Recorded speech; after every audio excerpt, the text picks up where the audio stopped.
again, you just never know what you're gonna get. You never know what you're gonna get. I got home today and there's just a bunch of quail running around. And I could almost get within a foot of these things. So the neighbors have chickens. So I asked if they were theirs, and they said no. But pretty cool.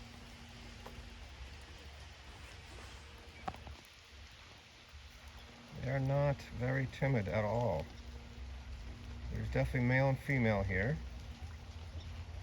And I've never seen anything like it where I can just walk up to these things and they don't really care. I'm assuming someone owns these or owned these. Pretty neat. As seen on a previous video, we have this 1974 Arctic Cat Cheetah that runs, drives, and is in pretty good shape for being the age that it is. We got her hanging from the strap there, and I thought we'd do a quick video on while I was under here. I thought the belt, what is this called? The track, thank you. I'm not up to par on my snowmobile lingo, but you can see there are the adjuster bolts on both sides. You just loosen those and then just literally turn those in the same amount of times. And I just pulled measurements off of various points, you know, centers, to make sure it was equal. And now we got our track tension. I don't know what it's supposed to be, but it was really loose, and now I'm gonna say it's a lot better. But the reason for the video today is, you see this, there's our shock back there, and you see this tube that's literally inside another tube with a grease fitting.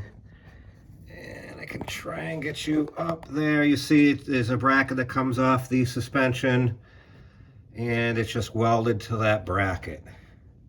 And I'm assuming the purpose of this is the geometry.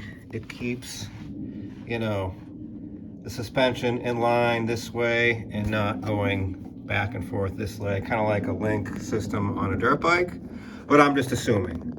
But while I was under here, and you can probably see it on the other side, let's go to the other side, yes, the oldness. Well, there's our tube, and there's our bracket that holds said tube. Obviously it broke, and this is supposed to be like this with a tube over it. Now I don't think there's any, I'm gonna assume this is 1974. I don't think there's supposed to any fancy spring in here, anything. But I thought, you know, why don't we try and fix this in place? Because I don't know, I don't want to take this all apart. I don't really know how it all comes apart, but I think we can try and repair this in place. So keeping in true fashion with the channel, we just have the crudest tools, simplest tools. And I looked everywhere for, you know, I measured the tube over there. I don't even know what it's called. I measured the piece of metal with some calipers, and I looked everywhere for the correct tube. I thought about dismantling part of this and using a piece off of here, because I never used this old roller, but it wasn't the right size. And then my two brain cells fired off, and I said, listen, do you have any leftover metal from when we repaired the frame on the, you know, CR? And lo and behold, we did have a chunk, and it just amazes me. It's the right size. It fits right over that, almost perfect. That said, I went in and just kind of mocked it up very crudely. Just cut it with a hacksaw, kind of got the angle of how it's supposed to go in there. We're not going to do a lot of precision on this. We're just going to try and, you know, get it cut to the right length. It's long now. I got to recut it. And then we're going to try and weld it in place. We're going to paint most of it, So just to keep the rust down to a minimum for, you know, a couple months. But yeah, that's the plan. I thought this was worth videoing. So let's get after it. Let me cut this up, and then we're gonna get a grease fitting put into here, and we'll go from there. Wish me luck. Okay, so this is where we're at. We got our piece cut to the right length. I used the grinder on this time instead of the hacksaw because the hacksaws take forever. The precision isn't there, but this angle isn't vitally important. We're not welding to there. We're welding down in here somewhere. Also, I got my grease fitting drilled and tapped. The problem I'm having here is my brain cells are working, and you know, if you put that all the way in there, it's going to interfere with the other pipe that slides into there. So then I'm like, well, what'd they do on the other side?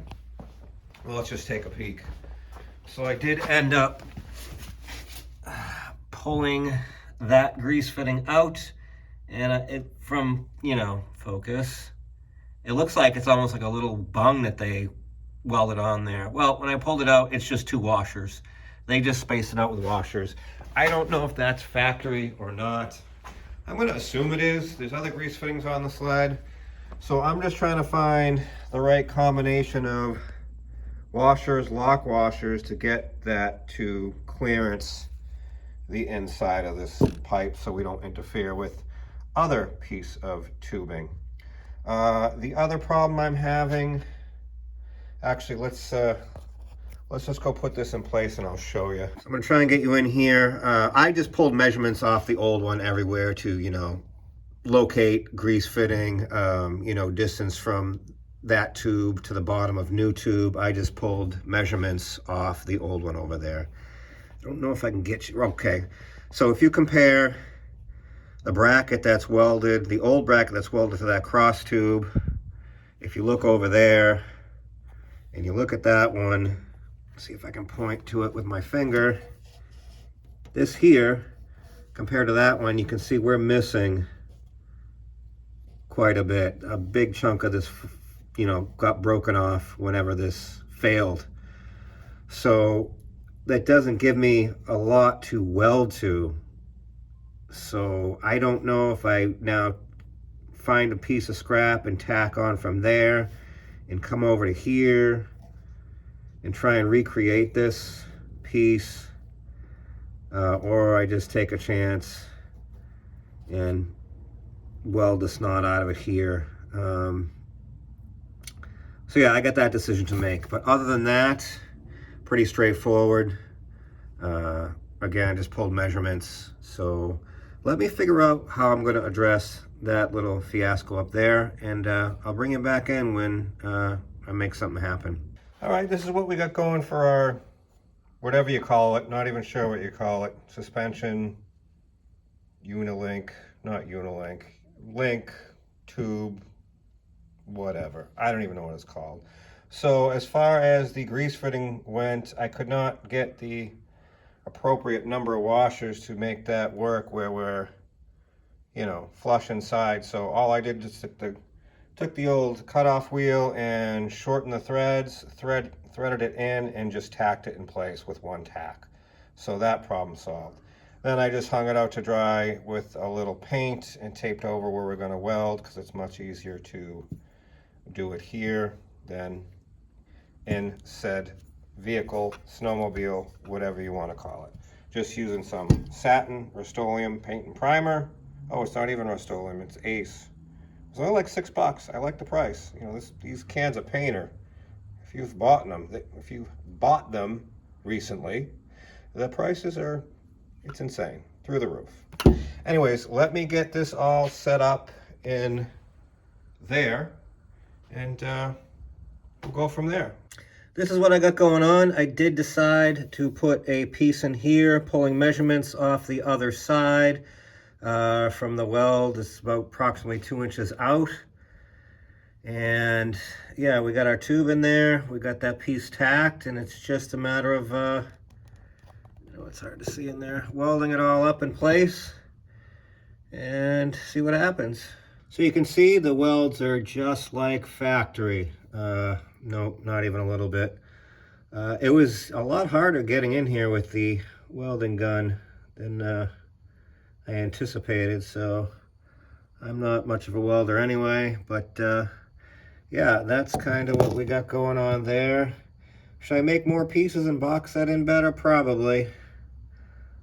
Not even going to bother grinding it. I don't really care.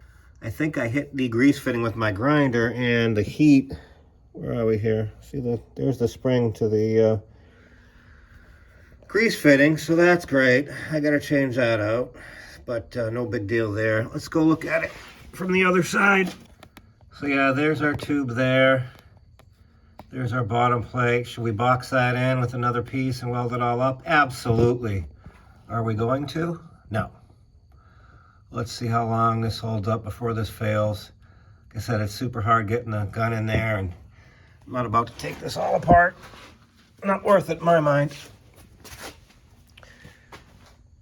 So yeah, I gotta get another grease fitting, and I don't know. Let's just put it on the ground and see if it slides.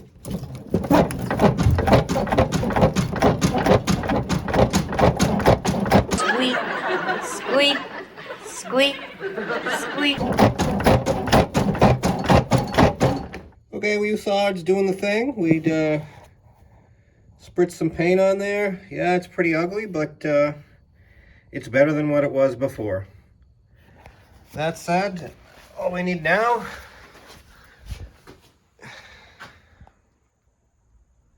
focus. Focus, motherfucker! Focus! Is some snow.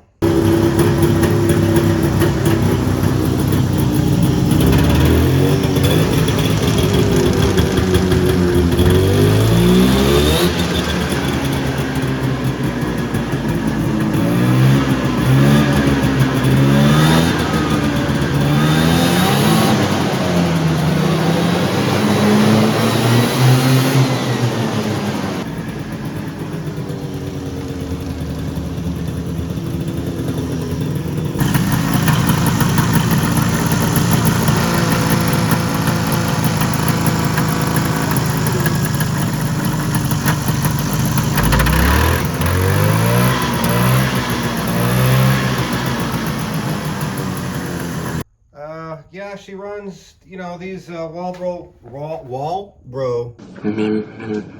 carbs were considered shit right off the shelf. Not a very good design, but it is original, and I want to keep it that way.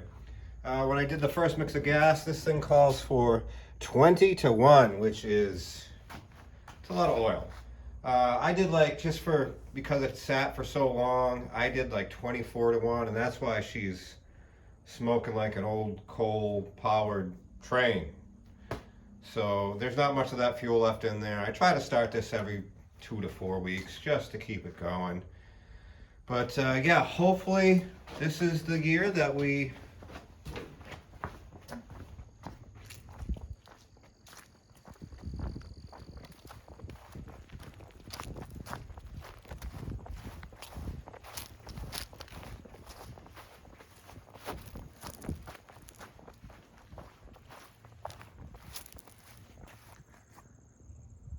as you can see, they hayed the field, and hopefully this is the year we finally get some snow. And as soon as we do, we'll fire up that old 74 Arctic Cat Cheetah and take it for a rip, and I'll try and bring you guys along. That said, please like, subscribe, and hope to see you on the next one. Thanks for watching. The end.